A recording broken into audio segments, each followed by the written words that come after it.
While flipping through books with portraits that we could use in our final portrait project, I ran across this portrait of the crucifixion of Jesus Christ, with a person on either side who both seemed to be mourning his death. Although this is not a traditional portrait in the sense of a bust, I really liked the obvious focus on Christ with the somewhat mysterious nature of the two other figures. I decided to choose this piece to start with for my interpretation of Mary Shelley's Frankenstein, because I thought it interestingly coincided with the book in possibly unconventional ways. For many people, the comparison between Jesus Christ, our Savior, and the creature that Dr. Frankenstein brings to life would not be made. For many people, the creature does not seem anywhere near a savior, as he instead murders people who are close to Dr. Frankenstein. While reading Frankenstein, many of the questions raised in my mind revolved around the idea of acceptance. In the book, as well as the movie interpretations, simply the image of the creature caused people to turn away. This was an immediate rejection of him which prompted feelings of sadness and anger. While reading the book, I felt sympathetic towards the creature, for rejection is an awful thing to experience. Although I had never felt it quite on the level that the creature did, to live in a world where he felt alone and unappreciated must have been awful. Even though I do not agree with these reasons as a valid excuse to commit murder, I do think that the actions of the people around the creature undoubtedly led to the creature's actions.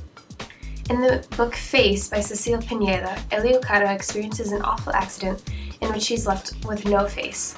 After months of recovery, his face contains no identifiable features but is rather a mess of scar tissue. Cara is issued a mask by a doctor, the accepted treatment for an issue of Cara's nature.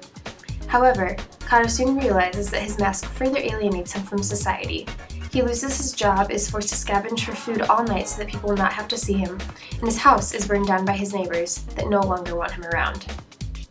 In many ways, Cara and the creature are stuck in a similar situation of being rejected by society and having no place to go. Although Cara ultimately deals with this alienation in a healthier way, the two figures experience an unimaginable situation.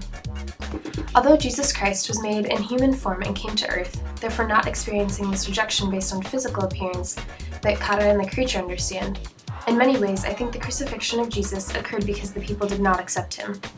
They chose for him to be crucified. Pontius Pilate asked the people who they thought should be crucified, and although Jesus had done no wrong, they insisted he was to die. The people did not accept him and decided that he should die because of this. The three figures represent different extremes both in their lives and their deaths, but I think for each one of them, much of the issue revolves around the idea of acceptance. In many ways, it is hard for a person to accept what is different from them, and in these three cases, I think it is very evident.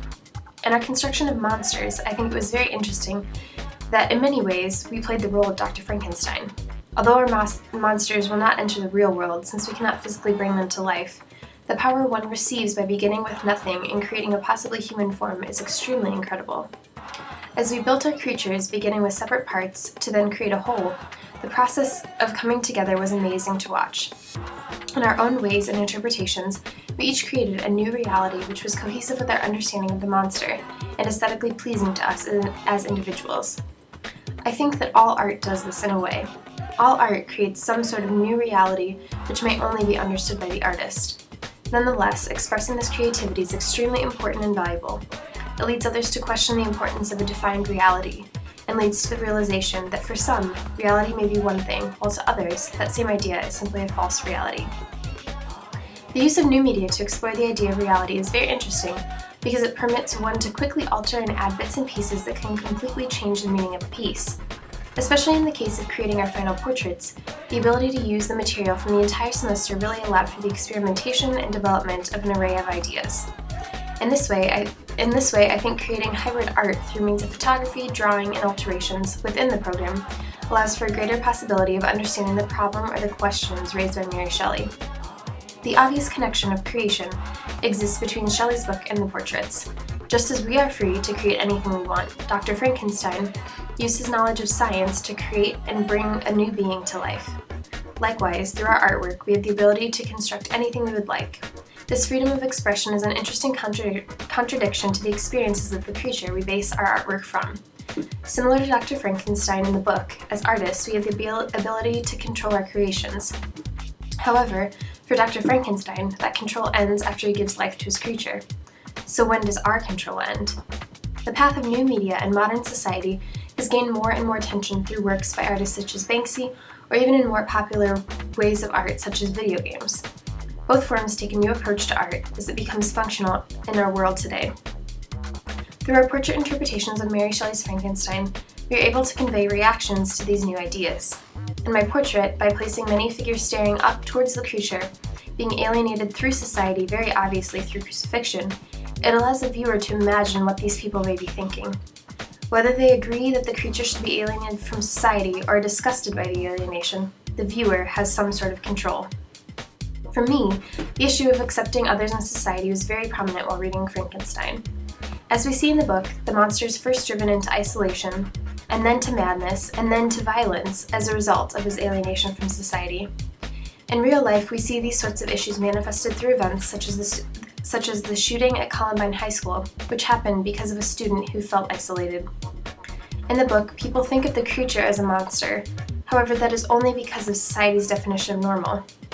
Through this class, we have clearly seen that everyone has a different interpretation of normal. Given the same prompt, each student has created something drastically different in each product, yet we don't discriminate because of these differences. In fact, learning from one another and responding to each other's works have been one of the most important parts of the class, and for this reason, I think the exploration of new media is extremely important. So instead of rejecting the creature, accept it. Open your mind and learn from it. Whatever form the creature may take in your life, be willing to search for its value.